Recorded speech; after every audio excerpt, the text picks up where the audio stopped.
أخي أنت حر وراء السدود، أخي أنت حر بتلك القيود. إذا كنت بالله مستعصما فماذا يضيرك كيد العبيد، فماذا يضيرك كيد العبيد. أخي ستبيد جيوش الظلام ويشرق في میل، ما شما میل میگیم، به انگلیسی مایل میگن، اون یک در کلمه انگلیسی چیز قوی است، از خاطر مایل میگن. این حال ما شما فارسی عادی میل میگیم، مثلا 1 میل 2 میل 93 چی میلیون فکر کنید 93 میلیون میل از زمین چی داره؟ فاصله داره. اگر یک کمک درجه حرارت اینمیل 50 شوه کل ما و شما نفس ما میبراید. اگر 55 شوه خود دیگه زندگی کردن نمیتونیم، وضعیت ما خراب میشه. در روز قیامت اینمی آفتابه که 93 میلیون میل دور است، رسول الله صلی الله علیه و سلم میگه که اینمی آفتاب به اندازه 1 میل به فرق انسان نزدیک میشه. 1 میل صحیح شد نه؟ از 93 میلیون میگه چقدر؟ 1 میل. مغزا جوش میخوره. اما خالق متعال ذات رحمان رحیم است. کسایی که باز با الله هست، الله باز اونا رو چی میکنه؟ الله باز اونا رو از اینمی درجه حرارت چی میکنه؟ یکی از درجه حرارت که حفظ میکنه چی هست؟ میگه ورجلان تحابا فی الله. دو مرد که چی داشته باشن؟ دو شخصی که یکی دیگه خدا به خاطر چی دوست داشته باشن؟ به خاطر الله، به خاطر پیسه‌داریش نه، به خاطر چهرهش نه، به خاطر جوانیش نه، به خاطر چوکیش نه، به خاطر چی؟ رضایت الله. بازیا زیر سایه چی می باشن؟ عرش الله. از این خاطر کسی را که دوست می داشته باشین به خاطر الله باید دوره چی کنی؟ باید دوره بگویی که من تو را احبک فی الله. برش بگویی که من تو را چی بگوییم؟ بگوییم احبک بگوین. ای ماشاءالله خوب شاگرد هستیم. احبک بگوین احبک دوست دارم فی الله. یعنی تو رو به دوست دارم به خاطر چی؟ به خاطر الله. و جار مقابل برش بگوی احبک الذی احببتنی فی. به خاطر اون ذاتی که مرا دوست داری امو ذات تو را دوست داشته باشه. احبک الذی بگوین احبک الذی احببتنی فی. این اگر عربی گفتن نتونید فارسی هم بگین سیست نه انشالله. این یک طایفه باز زمین تنها دیگه سایه نیست. این روز تنها سایه عرش الله هست. یوم لا ظل الا ظله. پس اونجا این 7 طایفه مردم می باشه. یک طایفه‌اش است که مثلا من مثالش براتون گفتم که دو شخصی که یکی دیگه خود به خاطر چی دوست می داشته باشه؟ به خاطر ذات. این میل بخیزین کل تارم تو بغل کشی کنین. بگوین تطلع لغير السماء ولا تتطلع لغير السماء. فلسنا بطير مهيض الجناح ولن نستذل ولن نستباح. وإني لأسمع صوت الدماء قويا ينادي الكفاح الكفاح. قويا ينادي الكفاح الكفاح. أخي إن ضربت علي الدموع وبللت قبري بها في خشوع فأوقد لهم من رفات الشموع وسيروا بها نحو مجد تليد. وسيروا بها نحو مجد تليد.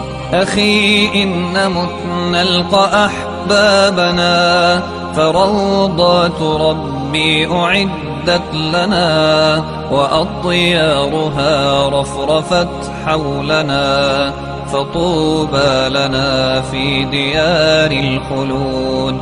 فطوبى لنا في ديار الخلود. أخي أنت حر وراء السدود، أخي أنت حر بتلك القيود. إذا كنت بالله مستعصما فماذا يضيرك كيد العبيد فماذا يضيرك كيد العبيد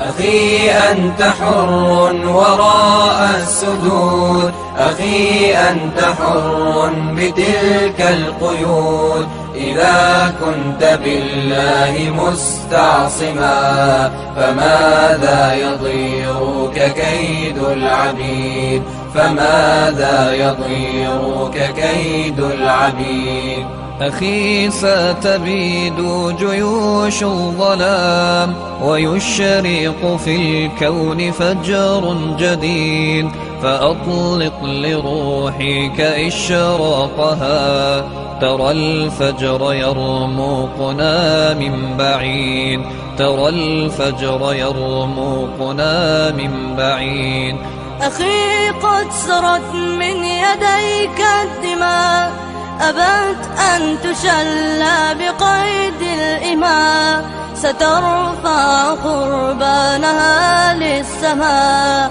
مخضبة بوسام الخلود مخضبة بوسام الخلود أخي هل تراك سئمت الكفاح وألقيت عن كاهليك السلاح فمن للضحايا يواسي الجراح ويرفع راياتها من جديد ويرفع راياتها من جديد أخي إنني اليوم صلب المراس أدك صخور الجبال الرواسي غدا سأشيح بفأس الخلاص رؤوس الأفاعي إلى أن تبيد رؤوس الأفاعي إلى أن تبيد سأثار لكن لرب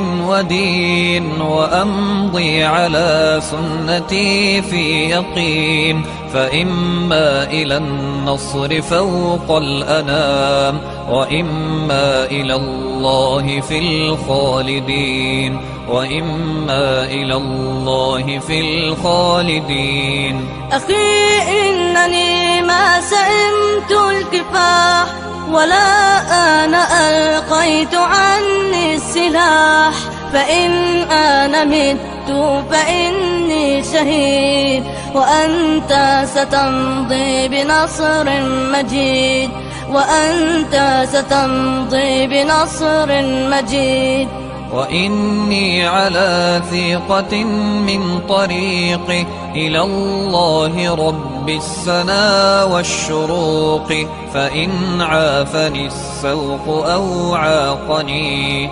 فإني أمين لعهد الوثيق فإني أمين لعهد الوثيق أخي فامض لا تلتفت للوراء طريقك قد خضبته الدماء ولا تلتفت ها هنا أو هناك ولا تتطلع لغير السماء ولا تتطلع لغير السماء فلسنا بطير مهيض الجناح ولن نستذل ولن نستباح وإني لأسمع صوت الدماء قويا ينادي الكفاح الكفاح قويا ينادي الكفاح الكفاح أخي إن ذرفت علي الدموع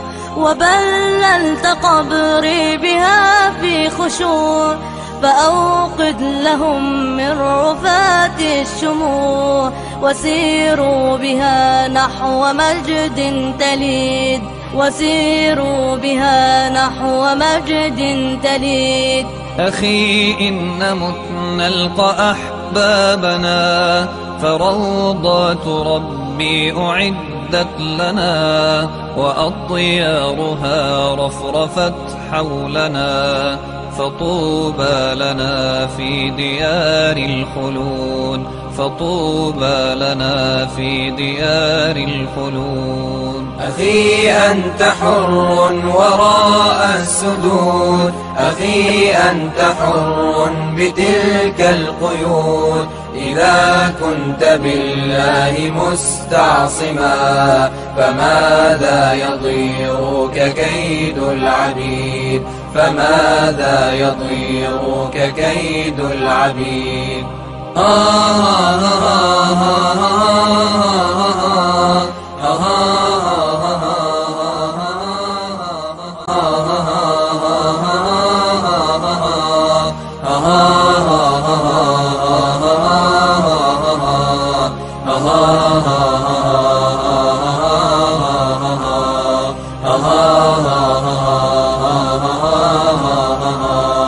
أخي أنت حر وراء السدود، أخي أنت حر بتلك القيود، إذا كنت بالله مستعصما، فماذا يضيرك كيد العبيد، فماذا يضيرك كيد العبيد.